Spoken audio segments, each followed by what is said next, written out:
ಇದು ಉಳ್ಳಾಗಡ್ಡಿ ಪಲ್ಯ ಅಥವಾ ಕುಚ್ಚಿ ಮೆಣಸಿನ್ಕಾಯಿ ಅಂತ ಕರಿತೀವಿ. ಇವಾಗ ನಾನು ಇದು 1 ಅಥವಾ 4 ಉಳ್ಳಾಗಡ್ಡೆಯನ್ನು ತೆಗೆದುಕೊಂಡಿದ್ದೇನೆ. ನಮ್ಗೆ ಎಷ್ಟು ಬೇಕು ಅಷ್ಟು ಉಳ್ಳಾಗಡ್ಡೆಯನ್ನು ನಮ್ಮ ಮನೇಲಿ ಎಷ್ಟಿರುತ್ತೆ ಅಷ್ಟು ತೊಗೊಂಡ್ಕೊಂಡು ಈ ಥರ ಉದ್ದುದ್ದಾಗಿ ತೆಳುವಾಗಿ ಕಟ್ ಮಾಡ್ಕೋಬೇಕು ನಾವು.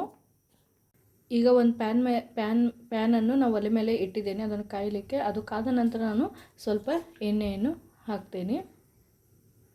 ಈ ಥರ ಎಣ್ಣೆಯನ್ನು ಹಾಕಬೇಕು. ಹೆಚ್ಚಿರುವಂತಹ ಉದ್ದಾಗಿ ಈರುಳ್ಳಿಂತ 4 ಉಳ್ಳಾಗಡ್ಡೆ ತೊಗೊಂಡಿದ್ದೀನಿ. 4 ಉಳ್ಳಾಗಡ್ಡೆಯನ್ನು ಹಾಕಿದ್ದೀನಿ. ಇವಾಗ ಇದು ಕಂದು ಬಣ್ಣ ಬರೋವರೆಗೂ ನಾವು ಸ್ವಲ್ಪ ಫ್ರೈ ಮಾಡಬೇಕು. ಸಣ್ಣ ಉರಿ ಇಟ್ಕೊಂಡು ಈ ಥರ ಎಣ್ಣೆಯಲ್ಲಿ ಫ್ರೈ ಮಾಡಬೇಕು. ನಾನು ಒಂದು ಟೊಮ್ಯಾಟೊವನ್ನು ತೊಗೊಂಡಿದ್ದೀನಿ. ಸೊ ದೊಡ್ಡದಾಗಿರುವಂತಹ, ಸಣ್ಣದಿದ್ದರೆ 2 ಅಥವಾ 3 ಟೊಮ್ಯಾಟೊ ತೊಗೊಳ್ಳಿ. ಇವಾಗಿದು ಕಂದು ಬಣ್ಣವರೆಗೆ ಸ್ವಲ್ಪ ಫ್ರೈ ಆಗಿದೆ ನೋಡಿ. ಹಾಗೆ ನಾನು ಚಿಕ್ಕದಾಗಿ ಕಟ್ ಮಾಡಿರುವಂಥ ಒಂದು ಟೊಮ್ಯಾಟೊನ, ದೊಡ್ಡದಾಗಿರುವಂಥ ಟೊಮ್ಯಾಟೊನ ಕೂಡ ಹಾಕ್ತಾ ಇದ್ದೀನಿ. ಕೂಡ ಈ ಥರ ಫ್ರೈ ಮಾಡಬೇಕು. ಅದು ಸ್ವಲ್ಪ ಬೆಂದು ಆಗೋವರೆಗೆ. ಇದು ಟೊಮೆಟೊ ಬೇಗ ಬೆಂದಲ್ಲ, ಅದಕ್ಕೆ ಮೊದಲೇ ನಾನು ಸ್ವಲ್ಪ ಉಪ್ಪನ್ನು ಹಾಕ್ತೇನೆ. ಇವಾಗ ನೋಡಿ, ಸ್ವಲ್ಪ ಮೊದಲೇ ಉಪ್ಪನ್ನು ಹಾಕಿಬಿಟ್ಟೆ, ಅಂದರೆ ಚೆನ್ನಾಗಿ ಬೆಂದುಕೊಳ್ಳುತ್ತೆ. ಇವಾಗ ಹಾಕಿಬಿಟ್ರೆ ಉಪ್ಪನ್ನು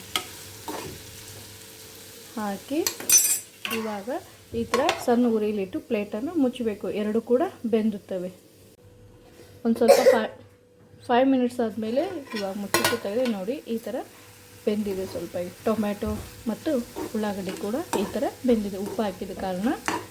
ಇವಾಗ ರೊಟ್ಟಿಯಲ್ಲಿ ಚೆನ್ನಾಗಿ ಕಾಣುತ್ತೆ ಇದು. ಆ್ಯಕ್ಚುಲಿ ಇದಕ್ಕೆ ನಾವು ಮೆಣಸಿಕಾಯಿ 3 ಅಥವಾ 4 ಮೆಣಸಿಕಾಯನ್ನು ಜಜ್ಜಿ ಇದಕ್ಕೆ ಹಾಕ್ಬೋದು. ನಾನು ಮೆಣಸಿಕಾಯಿನ ಬದಲಿ ಇದು ಹಸಿ ಮೆಣಸಿಕಾಯಿ ಚಟ್ನಿ ಮಾಡಿಟ್ಟಿದ್ದೀನಿ ಮೊದಲೇ, ಅದನ್ನು ಹಾಕ್ತಾಯಿದ್ದೇನೆ. ಮೆಣಸಿಕಾಯಿ ಆದರೆ ಎಲ್ಲರೂ ತೆಗೆದು ತಿಂತಿರ್ತಾರೆ, ಅದಕ್ಕೆ ಈ ಥರ ಮೆಣಸಿಕಾಯಿ ಚಟ್ನಿ ಮಾಡಿದ್ದೇನೆ, ಅದನ್ನು ಕೂಡ ಹಾಕ್ತಾಯಿದ್ದೀನಿ.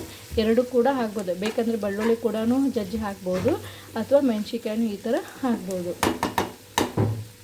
ಒಂದು ಚಿಟಿಕೆ ಸ್ವಲ್ಪ ಅರಿಶಿನ, ಯಾಕಂದರೆ ಹಸಿ ಮೆಣಸಿಕಾಯಿ ಮಾಡ್ತಾಯಿದ್ರೆ ಅರಿಶಿನ ಕೂಡ ಹಾಕಬೇಕು.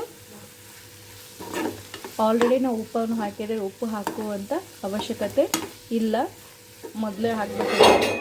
ಇವಾಗ ಸ್ವಲ್ಪ ಕಟ್ ಮಾಡಿರುವಂಥ ಸಣ್ಣದಾಗಿರುವ ಕೊತ್ತಂಬರಿ ಹಾಕಬೇಕು. ಹಾಕಿದ ಮೇಲೆ ತುಂಬ ಚೆನ್ನಾಗಿ ಈಗ ಮತ್ತೆ ನಾವು 5 ನಿಮಿಷ ಒಲೆ ಮೇಲೆ ಇಟ್ಟು ಸಣ್ಣ ಉರಿಯಲ್ಲಿಟ್ಟು ಫ್ರೈ ಮಾಡಬೇಕು. ಈ ಥರ ಎಲ್ಲವನ್ನು ಕಲಿಸಿ ಫ್ರೈ ಮಾಡಬೇಕು. ಮತ್ತು ಇದಕ್ಕೆ ನಾನು ಪ್ಲೇಟನ್ನು 2 ಮಿನಿಟ್ಸ್ ಬಿಟ್ಟು ನೋಡಿ, ಈ ಥರ ಪ್ಲೇಟ್ ತೆಗೆದು ಇವಾಗ ನೋಡಿ ಪೂರ ಬೆಂದ್ಬಿಟ್ಟಿದೆ. ಇದನ್ನು ರೊಟ್ಟಿ ಜೊತೆ ಅಥವಾ ಚಪಾತಿ ಜೊತೆ, ಅನ್ನದ ಜೊತೆ ತಿಂದರೆ ತುಂಬ ಚೆನ್ನಾಗಿರುತ್ತೆ. ಇದು ನಮ್ಮ ಉತ್ತರ ಕನ್ನಡ ಹುಬ್ಬಳ್ಳಿ ಸೈಡ್ನ ಮಮ್ಮಿ ಮಾಡ್ತಾ ಇರ್ತಾರೆ ಯಾವಾಗಲಾದ್ರೂ ಕಾಯಿಪಲ್ಲೆ ಇಲ್ಲ ಟೈಮಲ್ಲಿ. ಹೆಚ್ಚುಲಿ ಇದನ್ನು ಮೆಣಸಿಕಾಯಿ ಜಜ್ಜಿ ಹಾಕಿದರೆ ಇನ್ನೂ ಟೇಸ್ಟ್ ಇರ್ತೈತಿ. ಬೇಕಾದರೆ ನೋಡಿ, ಒಂದ್ಸತಿ ಟ್ರೈ ಮಾಡಿ ನೋಡಿ, ಚೆನ್ನಾಗಿರುತ್ತೆ. ಜೋಳದ ರೊಟ್ಟಿಯಲ್ಲಿ ತಿಂತಾಯಿದ್ರೆ ಚೆನ್ನಾಗಿರುತ್ತೆ. ಪ್ಲೀಸ್ ನಮ್ಮ ಚಾನಲ್ನ ಲೈಕ್ ಮಾಡಿ, ಸಬ್ಸ್ಕ್ರೈಬ್ ಮಾಡಿ, ಸಪೋರ್ಟ್ ಕೂಡ ಮಾಡ್ತಾಯಿರಿ. Thank you. ಜೋಳದ ರೊಟ್ಟಿ, ಉಳ್ಳಾಗಡ್ಡೆ ಅಥವಾ ಕುಚ್ಚಿ ಮೆಣಸಿನ್ಕಾಯಿಂದೆಲ್ಲ ಅದು ಮಾಡಿದ ಪಲ್ಯ, ಹಾಗೆ ಫ್ಲವರ್ ಪಲ್ಯ.